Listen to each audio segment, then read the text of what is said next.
Falar do fim da vida hoje, na sociedade ocidental, na cultura ocidental, é um tabu. Eu acho essa palavra horrível, mas é que eu achei melhor para expressar isso, para ficar mais fácil esse entendimento. Porque isso é evitado sistematicamente em qualquer conversa que você tenha, seja com amigo, familiar, ou qualquer rodinha de amigos. Se alguém toca nesse assunto, aí, opa, já procura desviar, vamos falar de outra coisa aí, vamos falar de política, vamos falar, sei lá, de alguma outra coisa e fugir desse assunto.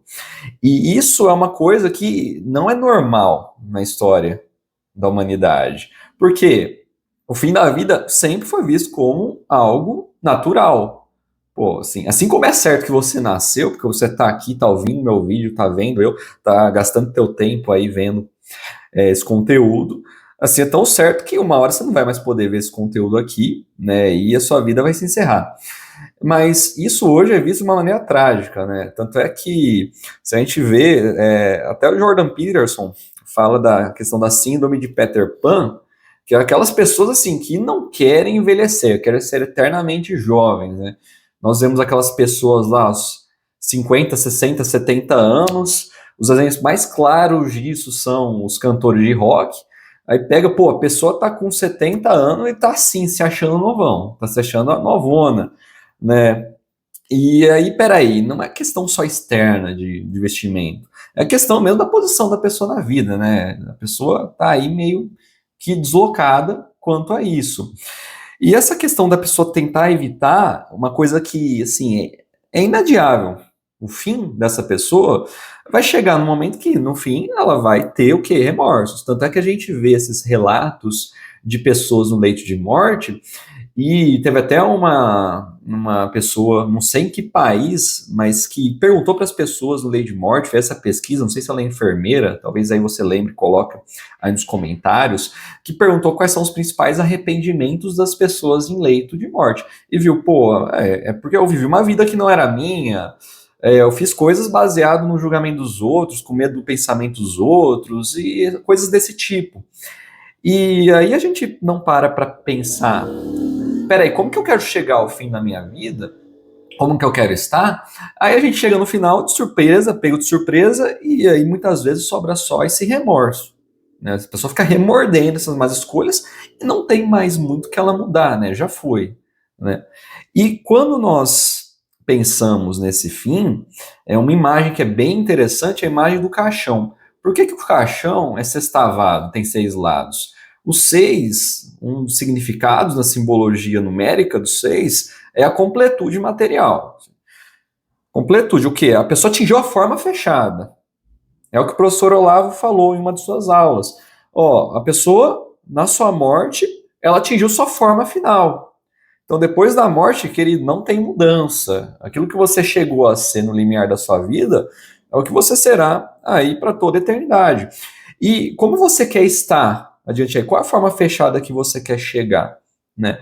Quando a gente lê aqueles epitáfios, quando a pessoa falece, e aí sai no jornal, antes saía muito jornal, né? Ainda saem alguns, rádio, pessoas mais conhecidas, mais famosas, sempre tem aí alguém que escreve falando como que foi os principais, como que foi a vida dela, resumidamente, aí às vezes uma frasezinha curta, um epitáfio, às vezes um textinho maior, um necrológico, né? Mas contando assim da vida dela, dessa pessoa.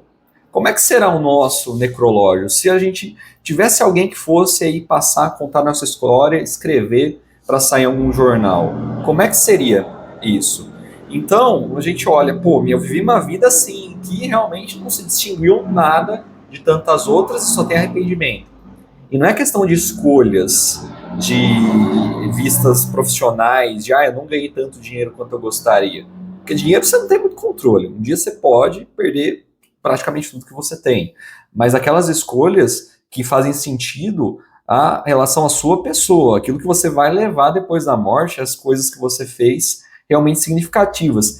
E querendo ou não, só ter dinheiro na conta a mais não quer dizer que você foi uma grande pessoa em vida. A gente está cheio de exemplos disso aí que a gente vê na mídia e outros meios, certo? E uma obra que nos traz essa questão, pô, uma pessoa que teve inconsciência do fim da vida dela, até o momento que ela ficou doente, pô, aí não tem como escapar. Começou a considerar essas questões do fim. E essa obra, Morte de Ivan Ilitch, então Tolstói traz de uma maneira assim muito legal e curta, um livrinho curtinho que você lê isso aqui rapidinho, aí e você tem aí uma mensagem que é assim, que fala muito com essa questão de quem você na verdade, diante do fim, o que sobra de você. Resumindo aí o livro, também para não estragar tanto a história, porque assim, a experiência de leitura não é substituível por vídeo. Então, se você puder, aí compra o livro, leia. Mas, contando em miúdos, Ivan Ilitch é um burocrata russo. Na Rússia, no tempo aí de Tolstói, Dostoiévski, como que era organizada a sociedade? Tinham os camponeses, os mujiques, que eram servos aí de proprietários de terra, tinha os proprietários de terra e tinha os funcionários públicos. E tinha aí o czar, né? Mas a sociedade é uma sociedade muito estratificada, aí provavelmente se não era um mujik, se era um funcionário público, ou tinha algum negócio, ou você era aí proprietário de terra. E aí o Ivan, ele é uma pessoa que viveu a vida assim, ó, vamos seguir um roteiro, qual que é o roteiro que parece bom para os olhos dos outros, né? Que parece honrado, notável. Pô, beleza, vamos ascender na carreira pública. Ele era um promotor, né, trabalhava nessa área aí, no direito. Então ele começou a carreira dele, assim, uma vida meio normal, como dos outros jovens. Aí começou a entrar na carreira e começou a querer ascender na carreira pública. E o objetivo dele era esse, ascender profissionalmente. E não é muito diferente de muitas situações que a gente vê aí. E aí chega um momento que tá na hora de casar, quem eu vou casar? Acaba escolhendo a pessoa que vai beneficiar aí ele ascender na carreira também, um casamento meio por interesse, aí tem essa segunda intenção. E aí o objetivo dele é ir ascendendo na carreira até chegar no momento aí que ele veja, pô, cheguei a um nível que eu gostaria. Só que acontece, ele sofre um acidente em casa, estava colocando uma cortina e acaba se machucando, e começa a aparecer uma dor, e ele não sabe o que é essa dor. E aí ele vai piorando cada vez mais. E aí ele começa o quê? Pô, eu não tô podendo trabalhar, eu tô aqui acamado, minha mulher não gosta de mim, meus filhos não ligam muito para mim, ele tinha 2 filhos, uma moça e um jovem mais novo, e aí eu tenho aqui o Mujik, o Gerasim, que cuida de mim, parece que é a única pessoa que se importa comigo nessa situação deplorável que eu tô. E ele começa a refletir sobre as escolhas da vida dele, e aí tem um momento que ele percebe, pô, parece que a minha vida era mais vida mesmo no momento que eu era mais jovem, que tinha uma vida mais autêntica mesmo. Porque aí ele foi envelhecendo, ele foi engolido por essa necessidade, o quê? Essa pretensa necessidade de ascender profissionalmente, socialmente. E aí ele vai percebendo isso, à luz o quê? Dessa proximidade do fim da vida dele, ele vai tomando consciência do significado das ações que ele fez anteriormente. Né? Então, olha, à luz do fim da nossa vida, a gente consegue ver o peso e a importância de todas as ações que nós fizemos anteriormente. Tem uma frase que é o próprio José Munir Nasser, o José, assim, é uma pessoa excelente, tudo que vocês lerem ou ouvirem dele, realmente é ouro aquilo lá. O José, ele inclusive dava um curso de literatura onde ele discorria aí umas 100 obras grandes, clássicas da literatura, trazia interpretações belíssimas, tem as aulas dele no YouTube, tem também nas plataformas de streaming, e excelentes, são aulas excelentes, sabe? E ele traz essa passagem, a morte é a grande pedagoga da vida, que parece até paradoxal, né? Mas como assim a morte? Que vai nos trazer aí esses ensinamentos sobre a vida. Porque a morte, ela tá o quê? Ela tá cronologicamente depois do nosso nascimento. Mas no momento da nossa morte que a gente vai ter um momento maior de consciência na nossa vida. Você não lembra como que foi o seu nascimento, mas muito provavelmente você vai estar consciente aí nos seus últimos momentos de vida. E a partir disso parece que a morte, ontologicamente, acaba sendo anterior o próprio nascimento, iluminando todas as ações que nós fizemos. Então, o Ivan, chegando nesse momento, ele começa a ter maior clareza das escolhas dele e vê que, pô, eu fiz uma assim, minha vida foi realmente uma vida, assim, socialmente não foi boa. Assim, eu consegui angariar uns patamares elevados aí na escala burocrática russa, mas sim, é uma vida que foi meio que fingimento desde o início. Não que é uma vida assim, o cara era marginal. Não, longe disso. O cara era um trabalhador normal. Só que chegou um momento que as ações dele eram o quê? Era baseadas em aparência. E foi assim até o fim. E aí, com essa experiência da compaixão desse Muji que cuidava dele, Gerassim, ele foi o quê? Tendo uma maior noção daquilo que, diante do fim, o que importa mesmo, né? E isso leva a nós pensarmos outra coisa, que é a questão do ser.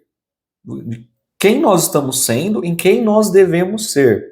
Tem uma frase do professor Olavo, também que muita gente cita, mas é uma frase boa mesmo. Tá? É uma frase que, assim, nos traz bastante sobre isso que eu estou falando aqui. Que é a seguinte, vou até pegar ela aqui para ler ela inteira. É uma frase que eu estou tentando decorar, mas de vez em quando eu esqueço algum trecho. Tudo em volta induz à loucura, ao infantilismo, à exasperação imaginativa. Contra isso, o estudo não basta. Tomem consciência da infecção moral e lutem, lutem, lutem pelo seu equilíbrio, pela sua maturidade, pela sua lucidez.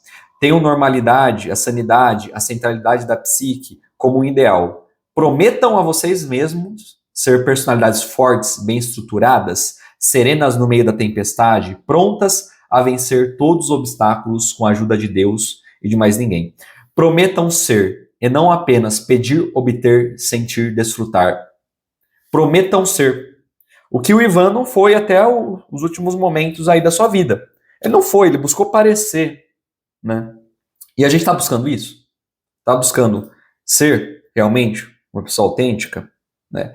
Então, diante disso, outra frase aí do Monir excelente, que ele falou aí numa das aulas sobre esse livro. A única perspectiva de compreensão da vida é a partir da compreensão da morte, a partir da aceitação da existência da morte.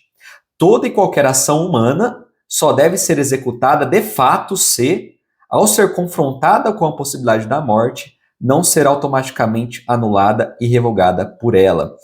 E também ele traz outro exemplo, que na literatura, nós vemos que, na grande literatura, tem vários personagens heróis que fazem o que? A descida aos infernos. Dante mesmo, no Inferno de Dante, na Divina Comédia, ele traz o quê? Primeiro vai pelo inferno, depois o purgatório, depois o paraíso. Então sempre há necessidade dessa purificação para chegar à contemplação da verdade. Então o sofrimento sempre vai ser necessário, é condição sine qua non para a gente alcançar essa contemplação da verdade e a gente atingir aí níveis mais elevados de consciência e também de vida. E aí, esse inferno que o Ivan passou pelo fim da sua vida. No final, mesmo no momento de agonia, nos momentos de maior dor, foi o momento de maior libertação dele. Então, a agonia, a dor, o sofrimento, junto com essa libertação, né? Então, de que forma a gente pode encontrar luz no meio dessa escuridão? É a partir de hoje, a gente considerar todas as nossas ações, ou o máximo de nossas ações, né? E a gente não vai de uma hora para outra fazer essa mudança radical, mas buscar a luz do meu fim. Qual que vai ser o valor disso? Qual que é o significado disso? Será que eu estou fazendo essa ação pensando no quê? Em apenas um benefício de parecer uma pessoa melhor socialmente, agradar os demais, ou realmente estou fazendo isso com algo significativo que no final da minha vida eu não me arrependerei? Então tá aí algo para a gente pensar. Se você gostou desse vídeo aqui, por favor, siga, comente, curta o conteúdo. Aí diariamente eu vou estar trazendo conteúdos relacionados aí à vida de estudos, ao catolicismo, na literatura, à cultura. E te espero no próximo vídeo. Um abraço e fique com Deus.